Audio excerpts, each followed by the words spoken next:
इसमें हम जानेंगे बातचीत पाठ का शब्दार्थ, जिसको आप शब्द निधि भी कह सकते हैं। शब्द निधि में सबसे पहला है वक्तृता। देख रहे हैं, वक्तृता का अर्थ होता है बोलने की कला या भाषण देने की कला। बोली तो हर कोई बोलता है, लेकिन जिसको बोलने की कला आती है कि कहाँ कैसे बोलना है ना, उसे कहते हैं बोलने की कला। उसके बाद है पुलपिट। पुलपिट का अर्थ होता है पायदान। पुलपिट का अर्थ होता है पायदान। पायदान जैसे साइकिल का पायडल होता है, उसी प्रकार से इसको कहा जाता है पायदान। उसके बाद है पुण्याहवाचन। देख सकते हैं आप, तीसरे नंबर पर है पुण्याहवाचन।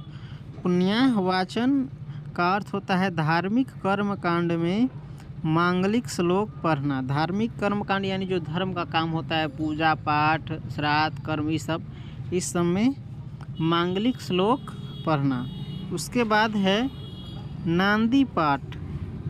नांदी पाठ का अर्थ होता है नाटक के प्रारंभ में मंगल पाठ।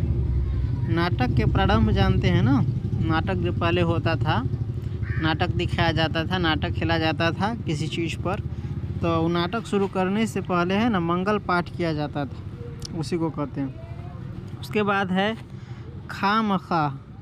खामखा के मतलब होता है बेमतलब या बरबस। बेमतलब यानी बिना मतलब का। उसके बाद है संलाप। संलाप का अर्थ होता है हार्दिक बातचीत। संलाप का अर्थ होता है हार्दिक बातचीत, हृदय की बात जो एक दूसरे से करते हैं, जैसे प्रेमी प्रेमिका, इसे कहते हैं हार्दिक बातचीत। उसके बाद है संजीदगी। संजीदगी का अर्थ होता है गंभीरता। संजीदगी का अर्थ होता है गंभीरता। उसके बाद है बेकदर।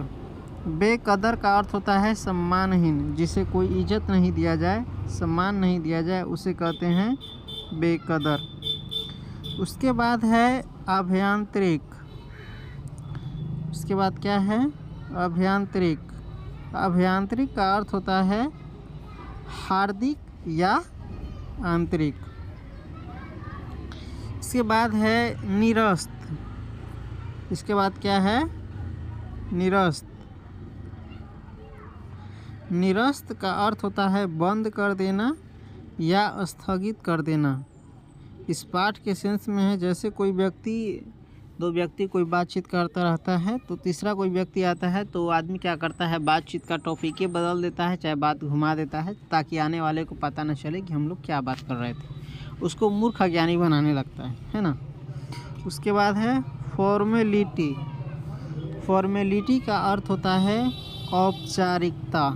फॉर्मेलिटी का अर्थ होता है औपचारिकता। उसके बाद है लियाकत। लियाकत का अर्थ होता है योग्यता। लियाकत का अर्थ होता है योग्यता। उसके बाद है हम चुनी दिगरे नेस्त। हम चुनी दिगरे नेस्त का अर्थ होता है हम ही सब कुछ है, दूसरा कुछ भी नहीं। एको अहम द्वितीयो नास्ति, यानी हम ही जो है सो हम ही हैं, हमारे सामने दूसरा कोई नहीं है, ऐसा जो व्यक्ति अपने आप को समझता है उसके लिए। उसके बाद है बिचवाई।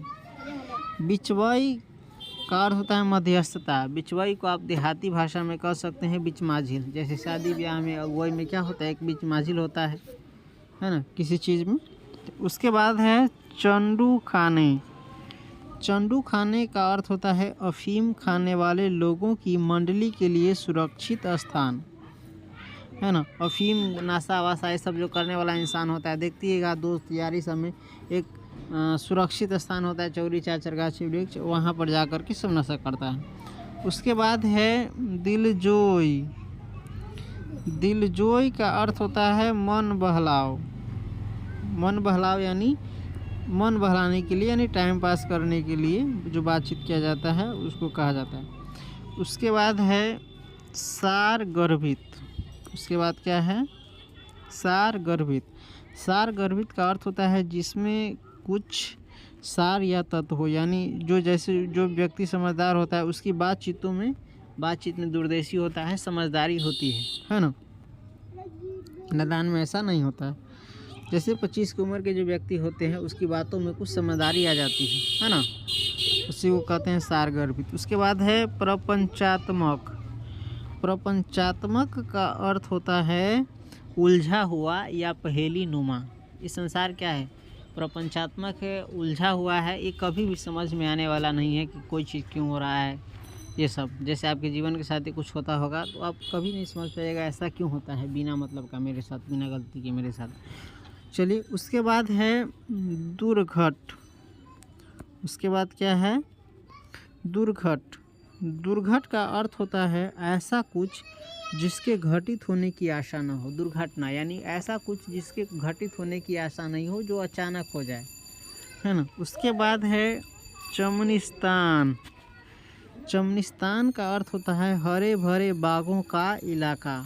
चमनिस्तान का अर्थ क्या होता है, हरे भरे बागों का इलाका, जहाँ पर सिर्फ हरे भरे बाग हो, फूल पौधे क्यारी ये सब, उसे कहते हैं चमनिस्तान। उसके बाद है कतरनी। कतरनी का अर्थ होता है कैंची। कतरनी का अर्थ होता है कैंची।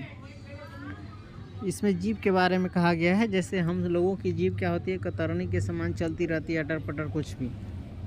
उसके बाद है सोपान, है ना। उसके बाद क्या है, सोपान। सोपान का अर्थ होता है सीढ़ी। उसके बाद है बरकते हुए। बरकते हुए का अर्थ होता है बरतते हुए, यानी सावधानी पूर्वक पाँव रखते हुए, चाहे कुछ सोच कर बोलते हुए, समझ गए। तो इस प्रकार से आप देख सकते हैं बातचीत का जो शब्दार्थ है वो हम देख चुके हैं, पेज नंबर 17 में है ये। इसके बाद जो बातचीत पाठ है उसका हम रीडिंग करेंगे और इसका अर्थ समझेंगे। चलिए तो मिलते हैं फिर अगले वीडियो में, तब तक के लिए बने रहिए, देखते रहिए और सीखते रहिए।